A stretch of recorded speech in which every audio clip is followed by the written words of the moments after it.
Thierno Abdoulaye Ba, je suis commissaire scout au niveau de la région du Fleuve, chargé de l'engagement communautaire. Mais ici, nous sommes au camp reboisement et en tant que chargé du programme déficients visuels au niveau de la Fondation Arigé, je suis venu avec 8 déficients visuels qui appuient les scouts dans le travail de reboisement, mais aussi de la protection de l'environnement. C'est dans ce sens que les jeunes déficients visuels avec qui je suis sont en train aujourd'hui d'inverser un peu le rôle au niveau de l'enseignement-apprentissage, s'agissant donc du recyclage des déchets plastiques. Donc ce que vous voyez avec ces enfants, c'est qu'ils sont aujourd'hui formés par des jeunes déficients visuels qui sont formés dans la récupération du déchet plastique. Et pour eux, le slogan, c'est de faire des œuvres utilitaires donc à partir du déchet plastique. Et vous verrez que les œuvres qu'ils nous proposent aujourd'hui sont d'une importance pour les familles, mais aussi pour la protection de l'environnement. Donc aujourd'hui, ce projet a déroulé donc, plusieurs programmes. Déjà, ils ont été formés en horticulture. Ils ont participé à la mise en place des pépinières ici au niveau du PNLB pour vous dire tout l'intérêt qu'ils ont à protéger leur environnement, mais aussi tout l'intérêt que le Parc national Langue de Barbarie a envers ces déficients visuels pour qu'ils appuient les parcs autrement. Et aujourd'hui, ce que nous voyons, c'est comment ils peuvent récupérer le plastique pour en faire des œuvres utilitaires. Donc voici en quelques mots ce que nous faisons. Bon, néanmoins, je suis chargé du programme déficients visuels à la Fondation Arigé, qui est une fondation de la commune de Saint-Louis. Et du coup, qui puisse être le maire de Saint-Louis et le président de la fondation. Bon, il a un secrétaire général et en ce jour, c'est Jean-Jacques Bancal qui est le secrétaire général de la fondation, qui gère tout ce qui est administration au niveau de la fondation. La fondation déroule plusieurs programmes, dont l'appui pour les vulnérables en bourse scolaire, comme le légataire l'avait bien dit dans son testament. Et chaque année, on donne des bourses scolaires. Mais il a un programme vraiment spécial pour les pauvres aveugles, comme le disait Henri dans son testament. Donc aujourd'hui, ces déficients visuels de Saint-Louis bénéficient de son appui, peut-être avec la tabaski qu'on donne. Mais aujourd'hui, c'est autrement qu'on le fait. C'est donner une autonomie à ces déficients visuels qui sont à Saint-Louis. Être formés, être autonomes financièrement, mais aussi professionnellement. Et le résultat, on l'aura d'ici sous peu. Déjà avec l'école, nous avons des déficients visuels qui ont été formés en braille au niveau de la fondation qui sont aujourd'hui au lycée, d'autres sont au collège. Cette année, nous avons fait comme l'année dernière 100% au CFE, en matière de déficients visuels, comme on dit EDV, élèves déficients visuels, qui poursuivent le parcours scolaire au niveau de Saint-Louis. Les résultats viendront, Inch'Allah, et comme l'avait bien voulu le légataire Henri,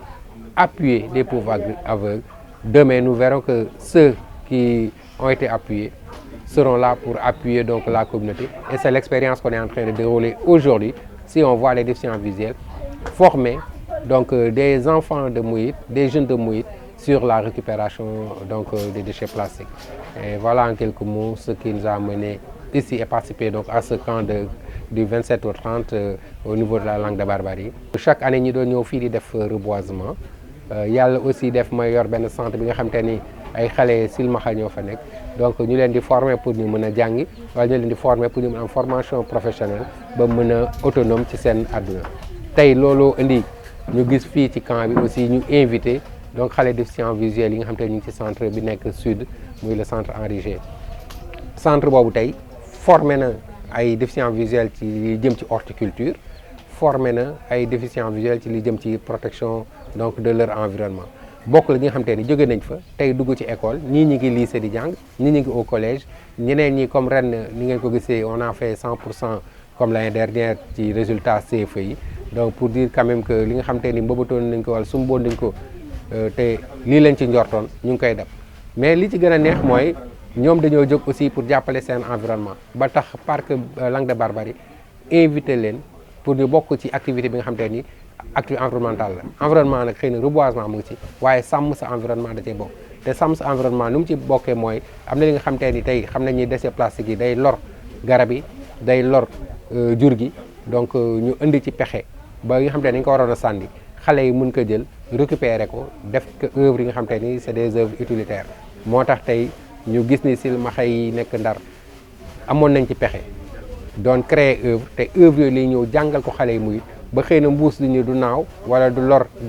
jaww ji wala du lor bàyyi may mais vraiment mbuus mi mën nañ ko utiliser ba mu desaat ci kër gi am fa njëriñ moo xam da koy taaral moo xam xale bi da ci am jàngat bu mu ciy def donc moo tax tey xale yi nekk fii defar ay statuette mais aussi defar ay pots de fleurs yi nga xam te ni naam mën nañ ko weccee koo am ci koom waaye tamit mu nga ko bàyyi sa biir kër mu taaral ko donc muy li nga xam te ni nag tey li ñu gis nii jàngale wala kañ doon wommat tey moom mooy wommate pendant donc ces 3 jours de camp yi nga xam te ni daañu ko def fii ba le 30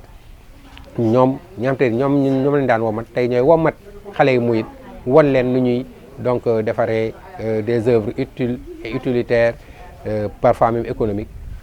ci seen gox muy mbuus mi ñuy for ba defaat ci œuvre yi nga xam te ni wax dëgg fa yàlla bu ci ñëpp duggee ku nekk ak sa pexe ku nekk sa xalaat xëy na mbuus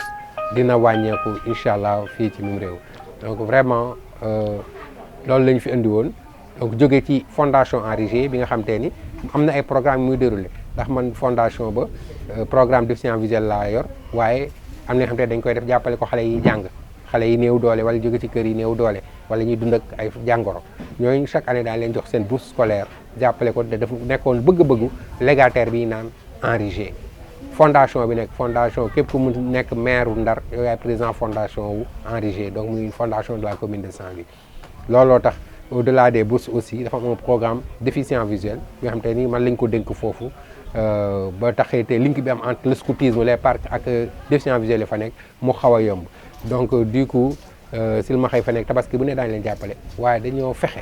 ba ñoom ñu mën a autonome ba ñoom ñu mënal seen bopp ba ñu mën aussi tekki te xëy na jógee ci yelwaan gi nga xam te ni ci lañ leen doon foog moo waral tey résultat am te ñu ngi koy def ci njàng bi te njort ni aussi ci kanam la jëm incha allah parce que am nañ tey ak ñi nekk lycée ñi ñu ngi collège entrée en sixième macha allah xale yi ko def yëpp jàll nañu